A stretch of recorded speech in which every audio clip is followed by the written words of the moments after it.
A paz, amados. Que a paz e a misericórdia do nosso Salvador seja contigo. Vamos gravar esse vídeo com o nome de Fogo Eterno, justo ou pesado demais?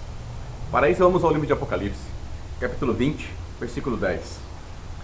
E o diabo que os enganava foi lançado no lago de fogo e enxofre, onde está a besta e o falso profeta, e de dia e de noite serão atormentados para todo o sempre.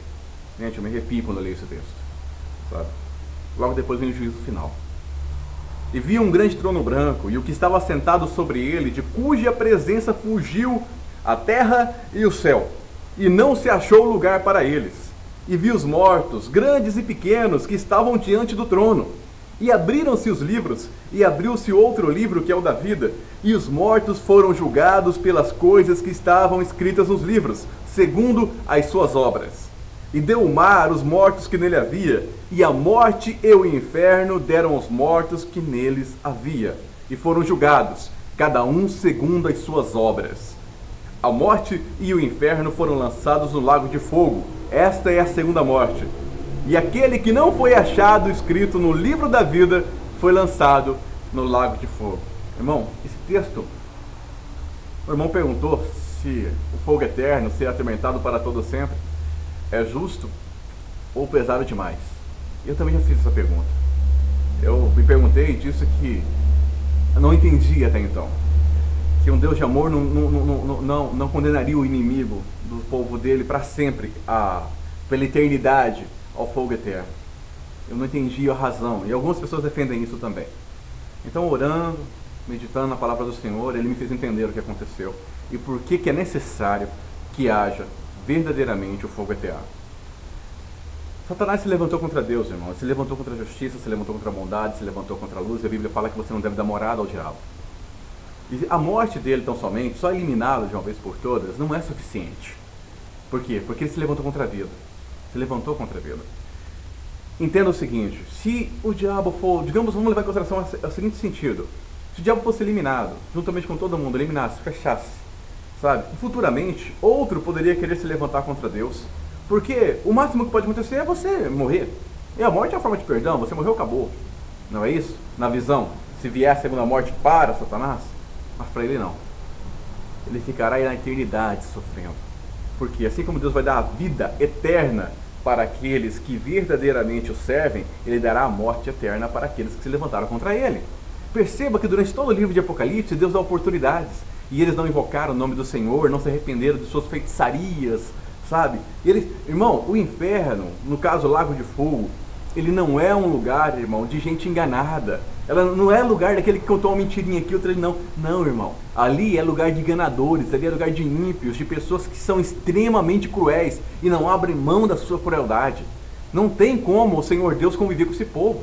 E é necessário puni-los exemplarmente, para que nenhum outro depois ouse se levantar novamente contra Deus. Respondendo também a pergunta para alguns que questionam e dizem por que Deus eliminou Satanás no princípio de tudo, para que não surgisse na mente de ninguém dos anjos a ideia de que talvez Satanás administrasse melhor do que Deus, que talvez o método administrativo de Satanás fosse melhor do que o método administrativo do Senhor Jeová, de Jesus, sabe? Aí está o perigo, amado. Entende? Deus foi o quê? Deu longanimidade, falou, tudo bem, vocês acham que o plano dele é bom? Vamos ver até onde ele chega. E olha como estamos. Olha o nosso mundo, amado. Olha que lugar chegamos. Olha a impiedade como está. Olha a falta de misericórdia, a falta de amor. Ninguém se ama. Querem se matar, eliminar, e tudo por culpa de coisas, dinheiro. Rapaz, você acha mesmo que esse mundo é bonzinho? Você acha que esses ricos são bonzinhos? Entrega uma criança de 5 anos na mão de um homem desse, irmã. Entendeu? Entrega uma criança de 5 anos e uma faca e fala pro rico lá, ou você corta a garganta dessa criança, ou então você fica pobre e vai morar no albergue lá em São Paulo, lá no Arsenal. E veremos o que esse rico faz. Vamos ver. Ele ameaça tirar toda a riqueza dele para você ver o que ele faz. Quem vai para esse lugar, amados, que está fora do livro da vida, não é quem cometeu um erro ou outro. Eu mesmo errei muito na minha vida, o Senhor teve misericórdia de mim. Eu mesmo fui ateu, eu blasfemei, eu fiz coisas absurdas. Paulo fez coisas absurdas, Davi fez coisas absurdas, Salomão fez coisas absurdas. Entendeu? Agora, irmãos, não é quem cometeu um erro e voltou-se para o Senhor. Não. Ali estão aquelas pessoas que verdadeiramente se levantaram contra Deus. Verdadeiramente elas não querem, em momento algum, seguir o que é a justiça. Eles são extremamente injustos e querem manter-se assim. Então precisam ser punidos exemplarmente, para que depois do reino instalado, tudo estiver pronto. Se alguém pensar em se levantar contra Deus, vai se lembrar que o último que fez isso está até hoje lamentando no lago que arde com fogo e enxofre, sendo atormentado dia e noite sem parar.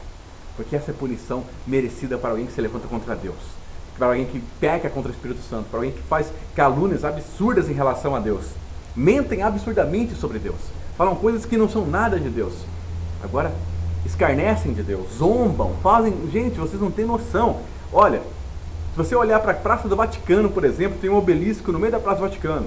Segundo um padre que estava debatendo comigo numa comunidade, em cima do obelisco tem um pedaço da cruz que crucificou o Cristo. O obelisco simboliza, irmão, é uma homenagem à virilidade masculina, simboliza um pênis. A cruz em cima simboliza Cristo. Olha o que esse povo está fazendo, a asneira que eles estão fazendo. E você acha o quê? Que vai dar para perdoar alguém assim com simplicidade? E eles não se arrependem não, irmão, eles vão piorando, eles vão agravando isso cada dia mais. E por isso sim, eles são merecedores do fogo eterno. Assim como aqueles que verdadeiramente amam a Deus ganham a vida eterna de graça do Senhor, vem da dádiva do Senhor. Agora, amado, entende? Eu sei, é pesado, mas ali não é um lugar para pecadores tão somente, não, irmão. Ali é muito mais agravante quem vai para aquele lugar, sabe? São aqueles que verdadeiramente não se arrependeram de seus pecados. Você pode se arrepender, você pode dizer adeus a tudo isso, crucificar esse mundo e voltar de joelhos para os pés de Jesus. Você pode fazer isso, amado. Não existe essa ideia, esse conceito que você vai fazer de alguma forma, vai se levantar e falar, não, mas eu não tenho mais perdão, mas eu fiz isso e daquilo. Irmão, há perdão para ti. Se arrependa, volte para o Senhor Jesus.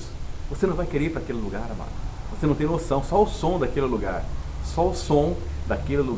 por 15 segundos, é capaz de enlouquecer qualquer ser humano. Eu não estou falando da dor, da pele queimando, dos bichos rodando pelo seu corpo. Não, irmão. Não. Eu estou falando só do som. Só do som de lamúria, de clamor, de grito, de dor, sabe? Só aquele som. Um som que não dá para descrever para você.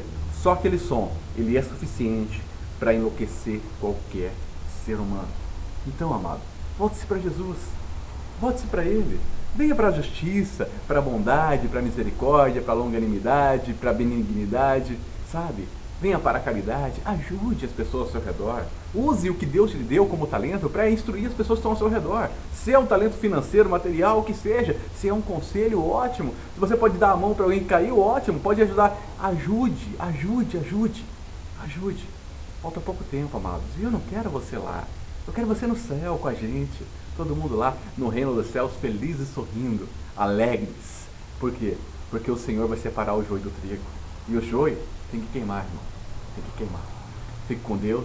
Jesus te ama. E até o próximo vídeo. E o fogo eterno é justo, irmão. Para alguém que se levantou contra Jesus, para alguém que se levantou contra Ele, o fogo eterno é mais do que justo. É extremamente justíssimo. Por quê? Porque mataram Jesus de forma inocente. Ele não fez nada para ninguém. Tudo que ele fez foi ensinar, instruir. E o mataram. E hoje as pessoas fariam piores ainda. Sabe? Levantaram-se contra Deus, o Pai da Glória. Bondade pura, a essência do amor, um amor de ágape, um amor incondicional. Se levantaram contra isso. Que tipo de punição pode se dar a uma pessoa assim, irmão? Que tipo de punição? A não ser o fogo eterno? Eles merecem ir para lá. Eu não me alegro em tê-los lá, mas eu sei que eles merecem ir para lá e que sirva de exemplo para que ninguém mais se levante contra o Pai da Glória. Fique com Deus e até lá, amados. Jesus te ama, quero te ver no reino dos céus, hein? Se não me reconhecer, se o corpo não for o mesmo, eu serei aquele que estará aos pés do Senhor Jesus olhando para Ele e fazendo um monte de perguntas. Tá bom? Tchau!